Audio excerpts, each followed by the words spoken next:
अनंतकर्णपयं तथागतं अनुत्तरं वन्दामि शिरसा बुद्धं धम्मं साधुगुणं च।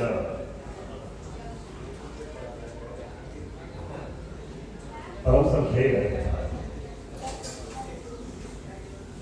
पाली सोसाइटी ऑफ इंडिया के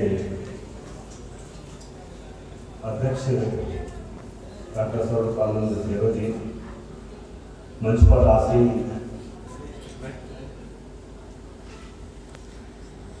professor Pradyumna Dubey ji, professor Harprasad Dixit, professor Ramesh Prasad ji, पूज्य रमेश चंद्र नेगी जी, डॉक्टर चंद्रिमा जी, डॉक्टर प्रवीण श्रीवास्तव जी और इस सभा में उपस्थित हमारे बच्चों महाशय जी, doctor professor Rameshwar Prasad ji, doctor के डी वर्मा जी, विश्व ज्ञान खेरो जी और सभा में उपस्थित हमारे बालिका महामुनि बालिका विद्यालय के प्राचार्य श्रीमती अर्चना अवस्थी जी, ब्रज विद्या संस्थान से पधारे हुए हमारे भिक्षुगण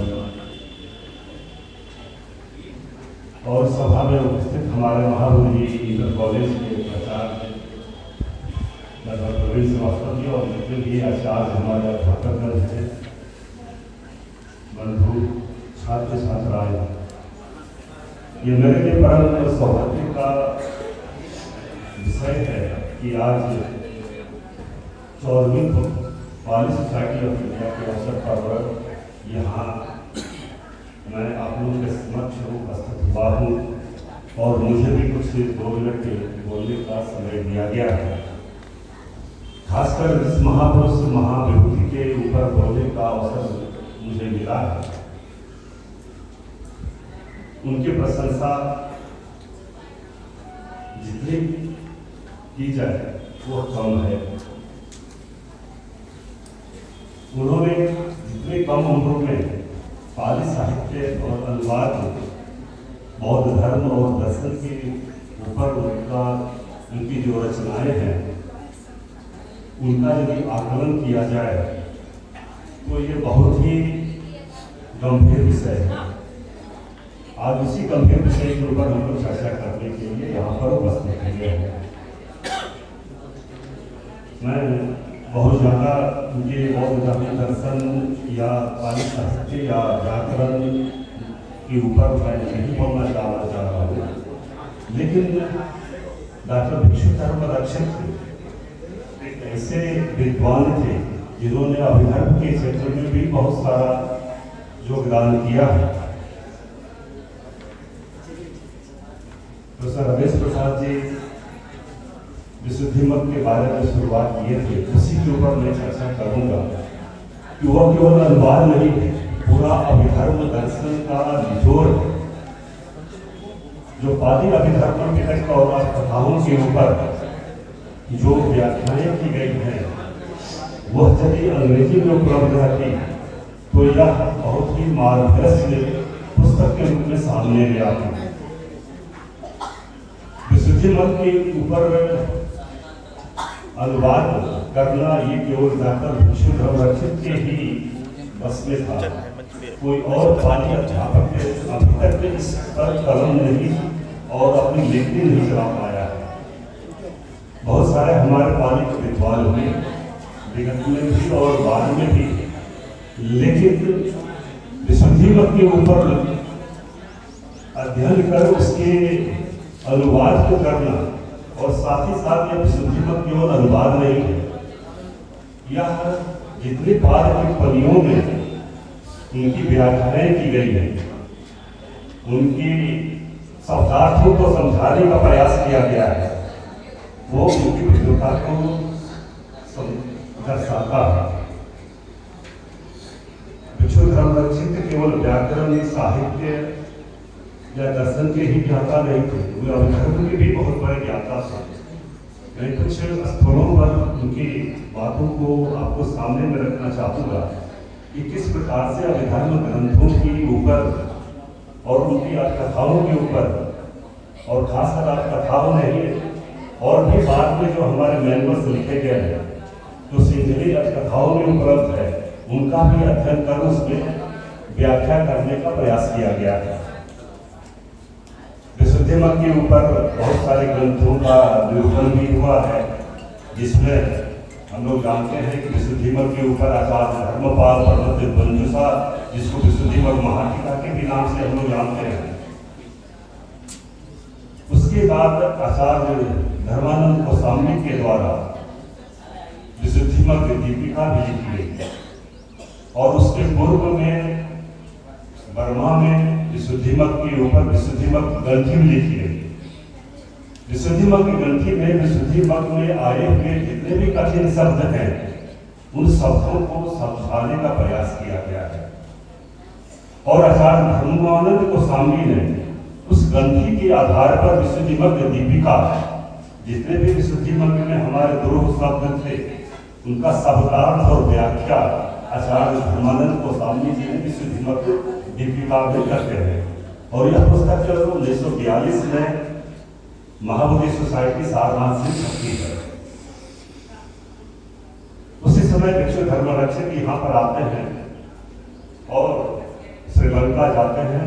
माथुरा में कैलेडिया यूनिवर्सिटी में उनका अध्ययन होता है और वहीं पर विशुद्धि मत का अनुवाद करते हैं। यह अनुवाद 1947 में ही पूरा हो गया था, लेकिन उस अनुवाद को छपने में 7 साल और लग गया। 1956 में यह अनुवाद छपकर आ रही है, और इस विशुद्धि मत का अनुवाद करते वक्त आचार्य धर्मानंद के विशुद्धि मत दीपिका, पाली विशुद्धि मत पर सिंहली अष्टकथाएं भी उपलब्ध है, जिसको सिंहली निश्चय के नाम से जाना जाता है, और विशुद्धि मत निश्चय। लेकिन यह सारे अध्यायों का नहीं है, केवल 17 अध्यायों तक सिंहली निश्चय के रूप में विशुद्धि मत के ऊपर मिलता है। बर्मा में विशुद्धि मत के सारे अध्यायों के ऊपर एक विशुद्धि मत निश्चय का वर्णन मिलता है। श्यामिज में भी, श्याम देश में भी विशुद्धि मत के ऊपर निश्चय ग्रंथ मिल रहे हैं। इन सब का अध्ययन करते हुए आचार्य भिक्षु धर्मरक्षक विशुद्धि मत की अनुवाद में उसका सहारा लेते हैं। साथ में उसी समय 1911 में बंगला में भी विशुद्धि मत का अनुवाद हो चुका है, और उस विशुद्धि मत बंगला अनुवाद का भी अध्ययन कर रहे हैं हमारे भिक्षु धर्मरक्षक, और उसका भी यत्र सहायता लेते हुए उन्होंने संदर्भ दिया है। खासकर संदर्भ देते हुए विशेषकर विशुद्धि मत दीपिका आचार्य धर्मानंद गोस्वामी के द्वारा जो वर्णन किया गया है, उसका ज्यादा सहारा लेते हुए उन्होंने व्याख्या किया है। लेकिन कहीं कहीं पर आचार्य धर्मानंद गोस्वामी से वो सहमत नहीं होते, और सहमत नहीं होते हुए भी उसका आलोचना भी करते हैं और अपनी व्याख्या भी देते हैं।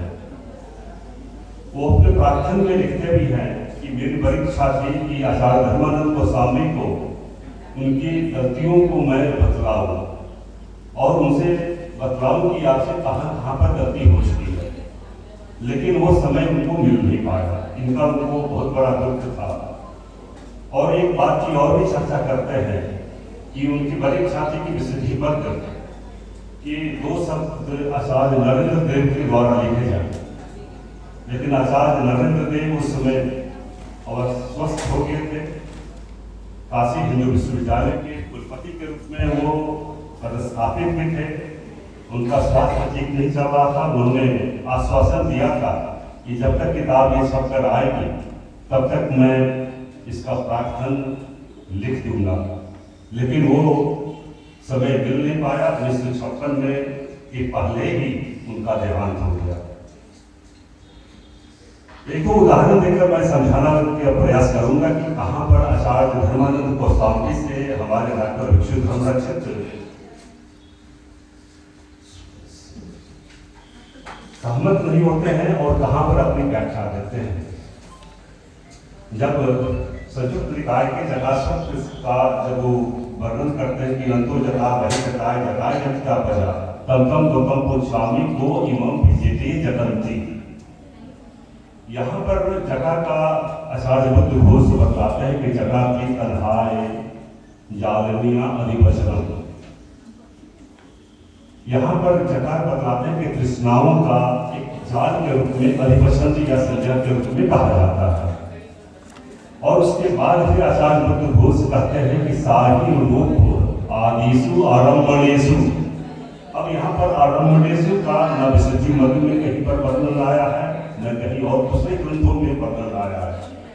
लेकिन डॉक्टर भिक्षु धनरक्षित यहाँ आलंबन के बारे में जब नीचे में पाद टिप्पणी में वो लिखते हैं कि ये आलंबन हमारे रूप शब्द गंध रस स्पर्शव्य और मायतन 6 आलंबन के रूप में यहाँ पर आ रहे हैं। और फिर 3 धातुओं की त्रिधातु की बात करते हैं। त्रिधातु में काम धातु, रूप धातु और रूप धातु, इसका भी वो वर्णन करते हैं। और साथ में जब वो गौतम की बात आ रही है तो यहाँ पर विशुद्धि मध्य दीपिका में आचार्य धर्मानंद और स्वामी बताते हैं कि भगवान बुद्ध का एक नाम है कि there is a triangle inside, there is a triangle outside. Oh Gautam, I ask you again and again, who can this triangle? अंदर जटा है, बाहर जटा है। ओ गौतम, मैं बार बार आपसे पूछता हूँ कि कौन यह जटा को दूर कर सकता है। यहाँ पर गौतम के बारे में हमारे धर्मानंद गोस्वामी कहते हैं कि भगवान बुद्ध का एक नाम है गौतम। लेकिन इस बात से हमारे भिक्षु धर्मनिष्ठ स्वीकार नहीं करते हैं।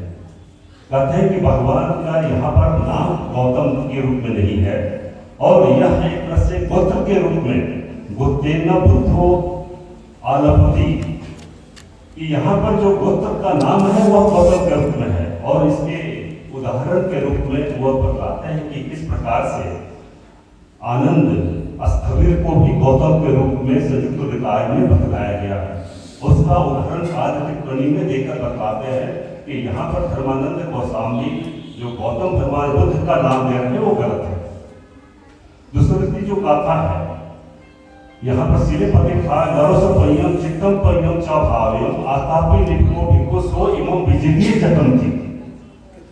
सिले पति खा सिले में प्रतिष्ठित होकर एक प्राणी एक नर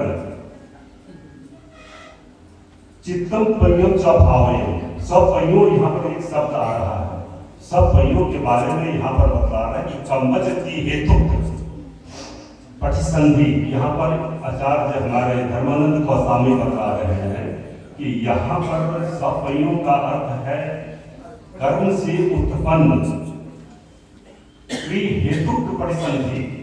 अब यह क्लियर नहीं हो रहा है ना धर्मानंद गोस्वामी इसको क्लियर कर रहे हैं ना और दूसरे हमारे विद्वान भिक्षुयान मौलिक वाद प्यूरिफिकेशन में इसको क्लियर कर पा रहे हैं।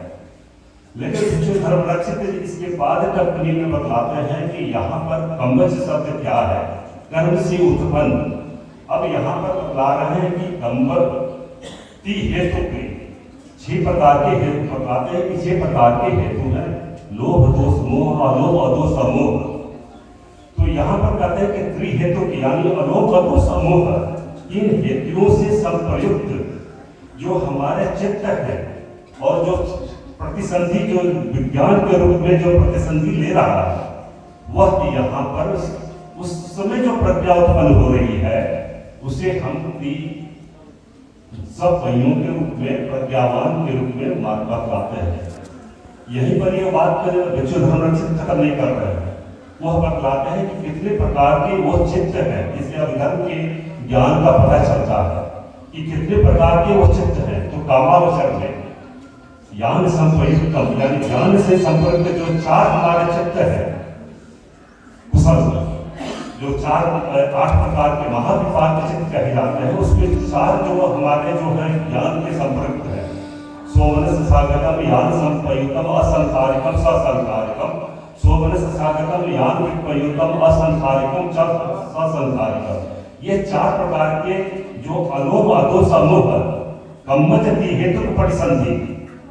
अब इसकी विस्तृत मतलब जो है आचार्य विष्णु धर्म रक्षते उसकी वर्णन करते हैं कि ये 4 कामावचर में हमारे ज्ञान से संपर्क, रूपावचर में 5 जो हमारे कुशल चित्त है और अरूपावचर में 4, यानी टोटल 13 प्रकार से जो चित्त है उसे हम कम्मज हेतु पट संधि, और इस चित्तों 13 प्रकार के चित्तों के साथ जो प्रज्ञा उत्पन्न होती है उसे हम सब संयोग कहते हैं।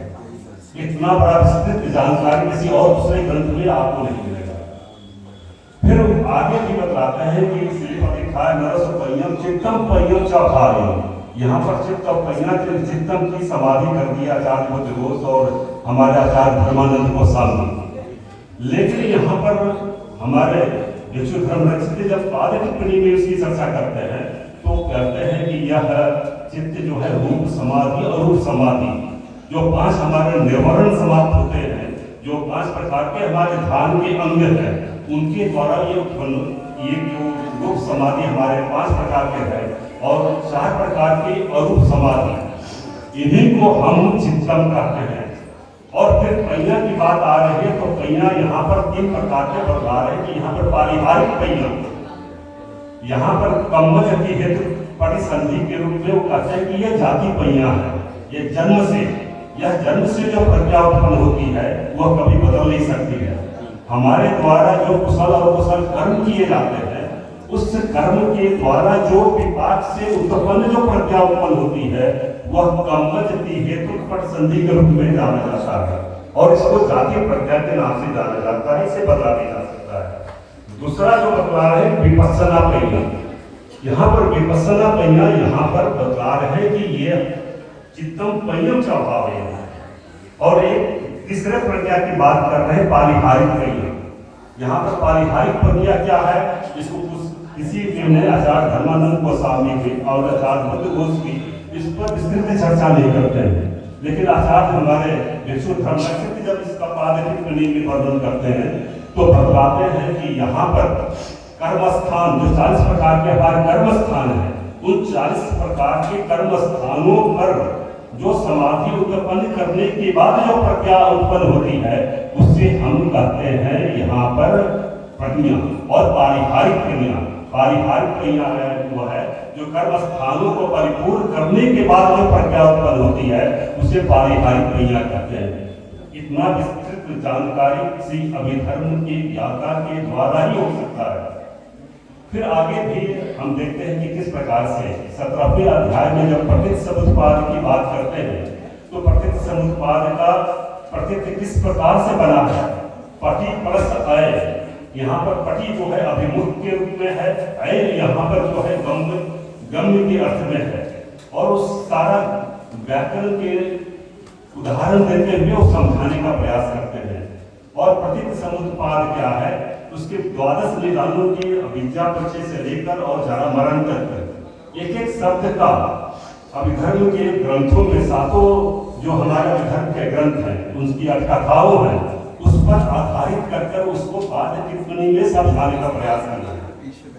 जैसे अविद्या के बारे में जब वो बताते हैं कि अविद्या क्या है तो यहाँ पर केवल 4 आसक्तियों का ज्ञान नहीं होना, प्रत्यक्ष समुत्पाद का ज्ञान नहीं होना, इधर प्रत्यक्षता का ज्ञान नहीं होना, पूर्व जन्म का ज्ञान नहीं होना और बाद के जन्म का ज्ञान नहीं होना, यही अविद्या नहीं है।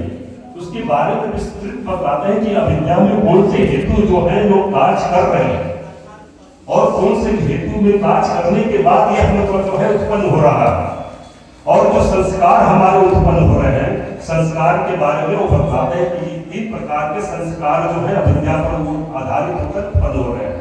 और इसको पाद टिप्पणी में वो समझाने का प्रयास करते हैं कि कोई अभी संस्कार जो है हमारे 13 प्रकार के हैं, 8 कामावचर कुशल महाविपाक और 5 प्रकार के रूपावचर कुशल विपाक और कोई अभी संस्कार जिसको हम लोग कहते हैं कामावचर और कुशल चित्त जो 12 प्रकार के उन कुशल चित्तों अकुशल चित्तों के ऊपर जो विपाक उत्पन्न हो रहा है वह कुशल है। और फिर अनित्य अभिसंखार इसके बारे में पाद टिप्पणी में कहते हैं कि वह एक तरह से अरूपावचर का जो 4 हमारा जो एक तरह से चित्त है वह अनित्य अभिसंखार है। तो इतनी विस्तृत जानकारी केवल अभिधर्म का कोई ज्ञाता ही बता सकता है। और पाद्य टिप्पणी में जितना उन्होंने व्याख्या किया है वहां किसी और दूसरे ग्रंथ में नहीं मिलता है। यह मतलब विशुद्धि मत के जो जानने वाले हैं और अभिधर्म को जो जानने वाले हैं, यदि इस ग्रंथ का सही में अवलोकन करें, अवगाहन करें, तो उनके अभिधर्म के कितने बड़े विद्वान, प्रकांड, गंभीर नेता थे, यह कोई जान सकता है। विशुद्धि मत जो बहुत ही दुरूह विषय है, इस पर सभी लेखनी नहीं चला सकते हैं। हमारे डॉक्टर भिक्षु धर्मरचित, आचार्य भिक्षु धर्मरचित जैसा ही कोई विद्वान इस पर लेखनी चला सकता है।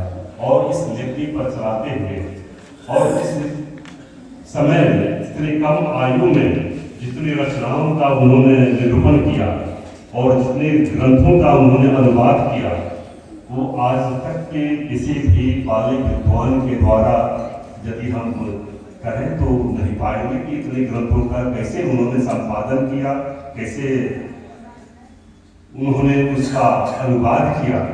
यह बड़े ही गंभीर विषय है, इस पर मतलब जो है अवलोकन करने की जरूरत है। आज उनके जन्म का दिन है, उनके कृतियों को अवगाहन करने का दिन है। इस प्रकार से हम उनको स्मरण करें, उनके कृतित्व को, उनके अवगाहनों को स्मरण कर इस प्रकार से हम अपने अंदर नव रक्त संचार उत्पन्न कर सकते हैं। किस प्रकार से उत्साह और नई ऊर्जा के साथ उनके कार्यों को आगे बढ़ा सकते हैं, यही सोचने का विषय है। और आज के दिन हम यह जरूर कह सकते हैं कि हमारे भिक्षु धर्मरक्षित उस समय पाली के आधुनिक युग सृष्टा के रूप में कहा जा सकता है कि वह एक नई दिशा उन्होंने दी। बहुत कम उम्र में वो चले गए हैं, फिर 53 वर्ष की आयु में ही जितना उन्होंने काम किया है वह किसी अन्य के बस में नहीं है।